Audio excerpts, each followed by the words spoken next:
నల్గొండ జిల్లా మాడుగులపల్లి మండలం ఆగా మోత్కూరు గ్రామంలో విషాదం చోటు చేసుకుంది. మనస్తాపానికి గురైన వృద్ధ దంపతులు ఆత్మహత్యకు పాల్పడ్డారు.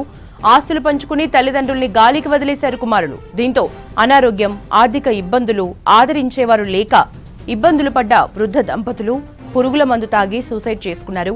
ఈ ఘటనలో మల్లెబోయిన లింగయ్య చనిపోగా భార్య పెంటమ్మ పరిస్థితి విషమంగా ఉంది.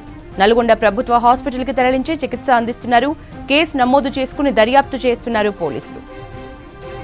మాడుగుపల్లి మండలంలో రావిమూర్తి విలేజ్లో మల్లెబోయిన లింగయ్య మరియు మల్లెబోయిన పెంటమ్మ అని, లింగయ్యకి 80 సంవత్సరాలు, అదేవిధంగా పెంటమ్మకి 70 సంవత్సరాలు ఉంటాయి.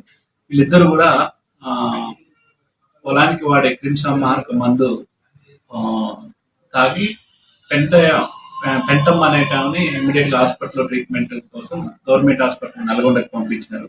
అదేవిధంగా మల్లెబోయిన లింగయ్య అనేట ఆయన అక్కడికక్కడికే చనిపోవడం జరిగింది. పెంటమ్మ కూతురు కేశమ్మ ఇచ్చిన రిపోర్ట్ ప్రకారం వాళ్ళ తల్లిదండ్రులు వృద్ధాప్య దశలో సరైన ఫైనాన్షియల్ పోషణ అనేది లేక గవర్నమెంట్ పింఛన్ మీద ఆధారపడి బతుకుతూ వాళ్ళకి ఏదైతే వీళ్ళిద్దరు వయసు రీత్యా అనారోగ్యంతో బాధపడుతూ వాళ్ళకి వచ్చే పెన్షన్ ఖర్చు హాస్పిటల్కే ఖర్చు పెట్టడానికి సరిపోతుంది, పోషణకి సరైన ఇది లేదనే ఉద్దేశంతో ఎవరి మీద డిపెండ్ కాలేక ఇంట్లోనే ఉన్నటువంటి పెస్టిసైడ్ పాయిజన్ తీసుకొని సూసైడ్ ప్రయత్నం చేసినారు. మందు తాగి ఇద్దరు ఊహించుకొని మాట్లాడుకొని మందు తాగి చచ్చిపోయారు. ఇటు కొడుకుల వల్ల ఇటు బిడ్డల వల్ల బాధపడలేక ఎవడు పెట్టే సూచన లేక ఇద్దరు, ఒక ముగ్గురు కొడుకులు ఒక బిడ్డ, ఒక కొడుకు చచ్చిపోయింది, ఇద్దరు కొడుకులు ఒక బిడ్డ ఉన్నది.